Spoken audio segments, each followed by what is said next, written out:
अस्सलाम वालेकुम। हमारा ब्रेन हमारी बॉडी के सबसे लार्जेस्ट और कॉम्प्लेक्स ऑर्गन्स में से एक है। ब्रेन हमारी बॉडी में बहुत से इंपॉर्टेंट फंक्शंस परफॉर्म करता है, जैसा कि हमारी बातचीत, हमारी थिंकिंग, हमारी फीलिंग्स, हमारी मेमोरी और हमारी बॉडी में होने वाली और भी बहुत सी ऐसी चीज़ें हैं जिन्हें हमारा ब्रेन कंट्रोल करता है। इसलिए हमारा ब्रेन हमारी बॉडी का मोस्ट प्रोटेक्टेड ऑर्गन है। हमारे ब्रेन की प्रोटेक्शन के लिए इसके इर्द गिर्द बहुत सी लेयर्स प्रेजेंट होती हैं जो इसकी प्रोटेक्शन करती हैं। इन लेयर्स में सबसे पहले आता है स्कल। हमारा स्कल बोन से मिलकर बना होता है जो हमारे ब्रेन को प्रोटेक्ट करता है। हमारे स्कल के नीचे हमारे ब्रेन के गिर्द टिश्यूज की 3 प्रोटेक्टिव लेयर्स प्रेजेंट होती हैं जिन्हें मेनिन्जीज कहते हैं। मेनिन्जीज में सबसे बाहर वाली थिक लेयर को ड्यूरा मैटर कहते हैं, सेकेंड लेयर को एरेचिनॉइड मैटर, जबकि थर्ड लेयर को पाया मैटर कहते हैं। ये तीनों लेयर्स हमारे ब्रेन को प्रोटेक्ट करती हैं। इन लेयर्स में से एरेचिनॉइड मैटर और पाया मैटर के दरमियान सब एरेचिनॉइड स्पेस मौजूद होती है जिसमें सेरिब्रोस्पाइनल फ्लूइड और ब्रिजिंग वेन्स प्रेजेंट होती हैं, और हमारा ब्रेन इन तमाम लेयर्स के बीच मौजूद होता है। चूँकि हमारा ब्रेन इतना ज़्यादा प्रोटेक्टेड होता है, इसीलिए कुछ कंडीशंस जैसा कि brain tumours, blood vessel problems, head injuries, excess cerebrospinal fluid और ब्लड क्लॉट्स वगैरह के ट्रीटमेंट के लिए हमारे ब्रेन को एक्सेस करने के लिए डॉक्टर्स क्रैनियोटॉमी परफॉर्म करते हैं। क्रैनियोटॉमी उस सर्जिकल प्रोसेस को कहते हैं जिसके दौरान न्यूरोसर्जन्स ब्रेन को एक्सेस करने के लिए स्कल में से बोन के पार्ट को रिमूव करते हैं, और उस पार्ट को बोन फ्लैप भी कहा जाता है, और फिर सर्जरी के बाद बोन फ्लैप को वापस प्लेस कर दिया जाता है। चलिए स्टेप बाय स्टेप जानते हैं कि आखिर क्रैनियोटॉमी परफॉर्म कैसे की जाती है। क्रैनियोटॉमी परफॉर्म करने से पहले पेशेंट को जनरल एनेस्थीसिया दी जाती है, जिससे कि पेशेंट को सर्जरी के दौरान पेन फील नहीं होता और वो कम्प्लीटली अनकॉन्शियस होता है। जनरल एनेस्थीसिया देने के बाद पेशेंट के हेड को 3-पिन स्कल फिक्सेशन डिवाइस के ऊपर प्लेस कर दिया जाता है। ये डिवाइस सर्जरी के दौरान पेशेंट के हेड को एक ही पोजीशन में होल्ड करके रखती है। इसके बाद स्कल के जिस पार्ट को रिमूव किया जाना होता है उसके ऊपर प्रेजेंट स्किन को शेव किया जाता है, और फिर डॉक्टर्स हमारी स्कैल्प यानी खोपड़ी के ऊपर कट लगाते हैं और स्किन को सेपरेट करते हैं। इसके बाद न्यूरोसर्जन स्कल्स में ड्रिल की मदद से स्मॉल होल्स क्रिएट करते हैं। इन होल्स की मदद से न्यूरोसर्जन स्कल में क्रैनियोटॉम को इंटर करते हैं। क्रैनियोटॉम एक ऐसा टूल है जिसकी मदद से स्कल में ओपनिंग्स क्रिएट की जाती हैं। सर्जन्स बोन को कट करते हैं और फिर बोन फ्लैप को रिमूव करते हैं। ड्यूरा मैटर, जो कि ब्रेन की थिक आउटर कवरिंग होती है, वो बोन के बिल्कुल नीचे प्रेजेंट होती है और इसे बोन से सेपरेट किया जाता है। इसके बाद ड्यूरा मैटर को भी कट किया जाता है ताकि ब्रेन को एक्सपोज किया जा सके। ब्रेन को एक्सपोज कर लेने के बाद न्यूरोसर्जन्स ब्रेन के अंदर काम करने के लिए बहुत से इंस्ट्रूमेंट्स का यूज करते हैं। इन इंस्ट्रूमेंट्स में लॉन्ग हैंडेड सीजर्स, डाइसेक्टर्स, लेजर्स और अल्ट्रासोनिक्स एस्पिरेटर्स वगैरह शामिल हैं। जब प्रॉब्लम को रिमूव या रिपेयर कर लिया जाए तो फिर ड्यूरा मैटर में लगाए गए कट को सूचर्स की हेल्प से क्लोज किया जाता है, और फिर बोन फ्लैप को भी मेटल प्लेट्स और स्क्रूज की मदद से रिप्लेस कर दिया जाता है। ये प्लेट्स और स्क्रूज लाइफ टाइम के लिए लगाए जाते हैं। इसके बाद स्कैल्प में लगाए गए कट को भी स्टेपल्स की मदद से क्लोज कर दिया जाता है, और फिर हेड को बैंडेजेस में रैप कर दिया जाता है। तो होप सो आज की इस वीडियो से आपको कुछ ना कुछ जरूर नया सीखने को मिला होगा। अस्सलाम वालेकुम। टॉपिक: हमारे आंसू नमकीन क्यों होते हैं। क्या आपने कभी अपनी आंखों से नीचे बहते हुए आंसू लिख करके टेस्ट किए हैं? यकीनन बचपन में कभी ना कभी ऐसा ज़रूर हुआ होगा और आपको पता होगा कि जायके में आपके आंसू नमकीन होते हैं। बट हमारे आंसू नमकीन क्यों होते हैं? नमक यानी सोडियम क्लोराइड हमारी बॉडी के सारे फ्लूइड्स में कसरत से प्रेजेंट होता है, और ये साल्ट हमारी बॉडी के बहुत सारे वाइटल फंक्शंस के लिए बहुत ज़रूरी है। सोडियम हमारी बॉडी में नर्व इम्पल्स को कंडक्ट करता है, जिसकी वजह से हमारे सारे सेंसेस काम कर पाते हैं। इसके अलावा सोडियम मसल कंट्रक्शन में भी हेल्प करता है, जबकि क्लोराइड हमारे स्टोमिक एसिड का एक एसेंशियल एलिमेंट है जो कि HCl बनाकर फूड डाइजेशन में हेल्प करता है।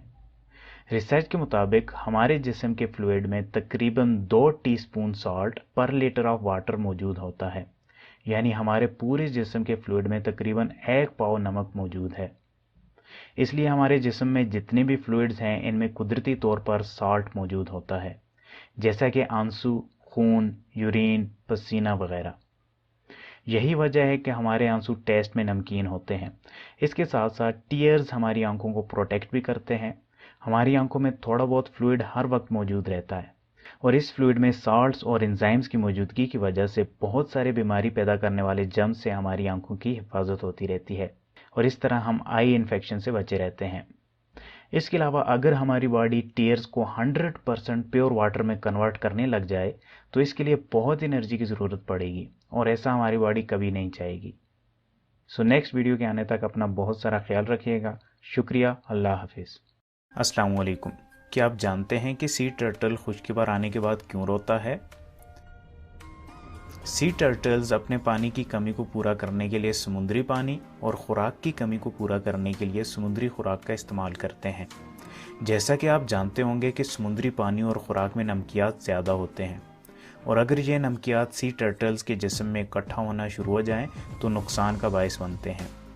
इसलिए इन नमकियात का जिस्म से खारिज होना बहुत ज़रूरी है।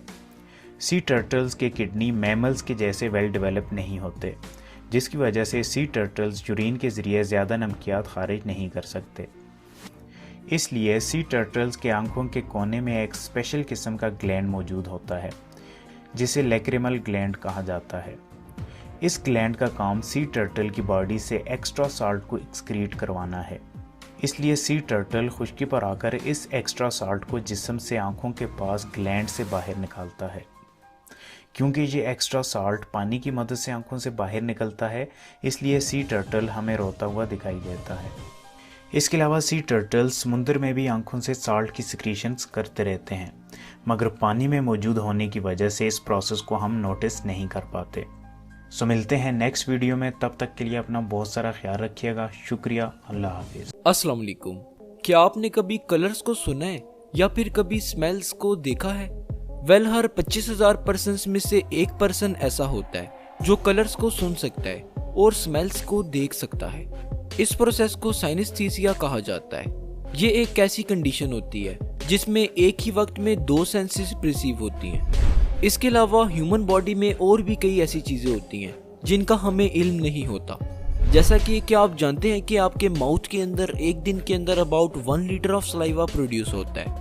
या फिर क्या आपको मालूम है कि हम जमाई क्यों लेते हैं? चलिए जानते हैं ह्यूमन बॉडी के बारे में कुछ इंटरेस्टिंग फैक्ट्स।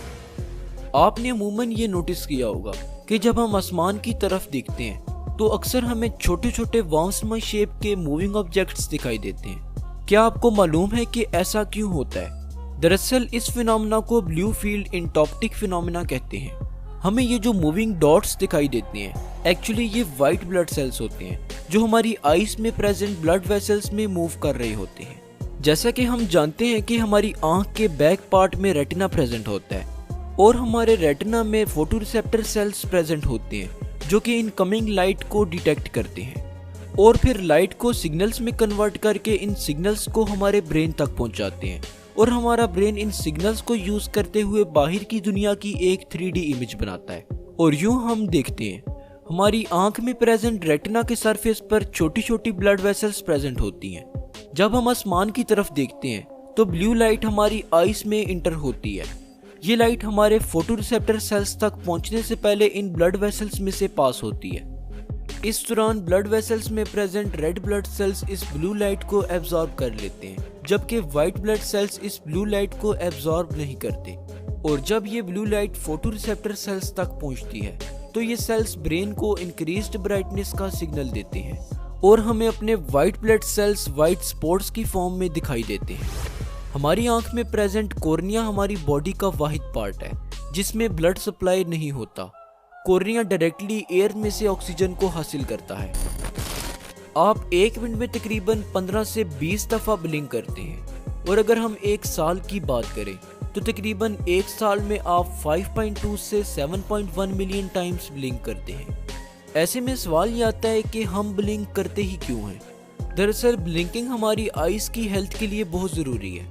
ब्लिंकिंग हमारी आइज में ऑयल, वाटर और म्यूकस वगैरह को सेपरेट करने में हेल्प करती है और हमारी आइज में से डस्ट को रिमूव करती है।